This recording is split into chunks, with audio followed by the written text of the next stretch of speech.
దేవుడికి ఎక్కడ రూపం లేదు, భూమిలో రూపం లేదు, మనుషులకు రూప అవతారంలో కనబడలేదు. వచ్చినా గాని మానవ రూపంలో వస్తాడు. ఒరిజినల్ రూపం పరలోకంలో ఉంది. అది ఎవరు చూస్తారు? వధువైన సంఘం మాత్రమే వెళ్ళి చూస్తుంది. వేరే ఎవరికి అది కనబడదు. ఎందుకంటే ఎవరు చేరని వెలుగులో అమరత్వం కలిగిన దేవుడు. ఎవరు చేరని వెలుగులో అమరత్వం కలిగిన దేవుడు అంటే దైవ దూతలు కూడా దేవుడిని చూడలేరు. మీరు గమనించాలా? దూతలకు కూడా బాధ్యత లేదు, బాధ్యత లేదు. అంటే దేవుడు చూడాలి, ముఖాముఖిగా చూడాలంటే కుదరదు. ఎందుకంటే వెలుగు కమ్ముకుని ఉంటది. వెలుగు బయట కెరూబులు, కెరాబులు, 4 జీవులు తన రెక్కలతో కప్పి ఉంటాయి. Full pack up. కింద కెరూబులు, పైన శరాబులు, చుట్టూ ఎవరున్నారు? 4 జీవులు ఉన్నారు.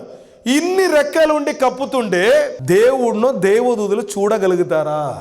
ఎవరు చేరలేని వెలుగులో అమరత్వం కలిగిన దేవుడు మనది. ఆ దేవుడు ఎవరికి చూపించబోతున్నాడు తెలుసా?